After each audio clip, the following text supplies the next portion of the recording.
حضرت عبداللہ بن مبارک رحمتہ تعالی علیہ فرماتے ہیں لالچ کے رشتے ہیں دنیا کے، لالچ کے۔ آپ کے انتقال کا وقت آیا تو اماں بڑا رو رہی تھی۔ عبداللہ بن مبارک رحمتہ علیہ اپنی اماں سے کہنے لگے، اماں تو کیوں روتی ہے؟ تیرے تو اور بھی بیٹے ہیں، تو کو میرے بعد لوارث تو نہیں ہو جائے گی، آخری وقت ہے، نزع کا عالم، اماں تو کیوں روتی ہے؟ اور بھی بیٹے ہیں۔ تو اماں کہنے لگی، بیٹا اور بھی بیٹے ہیں، پر جس طرح کا دھیان تو رکھتا تھا وہ نہیں رکھتے، جس طرح وقت پہ دوائی تو لا کے دیتا تھا وہ نہیں لا کے دیتے، جس طرح تو میرے کھانے پینے کا خیال رکھتا تھا وہ۔ کہنے لگی، اچھا اماں، اس کا مطلب ہے تو مجھے نہیں رو رہی، تو اپنی ضرورتوں کو رو رہی ہے کہ روٹی کون دے گا، کھانا کون لائے گا، دوائی۔ میں سمجھا تھا شاید مجھے رو رہی ہے۔ بیوی سے پوچھا، تو کیوں رو رہی ہے؟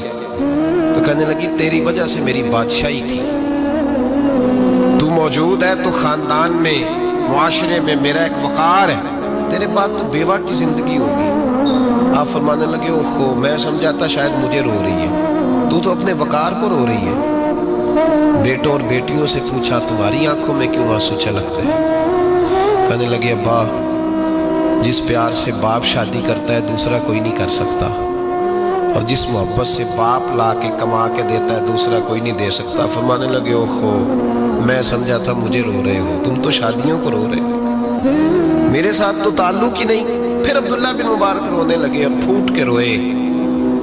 کسی نے کہا، آپ کیوں روتے ہیں؟ فرمایا، آج سمجھ آئی ہے، میرے ساتھ اگر بے لوث رشتہ ہے تو یا خدا کا ہے یا محمد مصطفیٰ کا ہے صلی اللہ علیہ وسلم۔ آج سمجھ آئی ہے، وہ میں نے جن کے ساتھ تعلق مضبوط کیا ہی نہیں، کبھی فجر چھوڑی، کبھی زور چھوڑی، کبھی ایک رہ گیا، کبھی وہ رہ گیا، کبھی داڑھی کا پروگرام بنا، کبھی رہ گیا۔ جن کے ساتھ میں کمزور تھا وہ میرے ساتھ مضبوط تھے، اور جن کے ساتھ میں مضبوط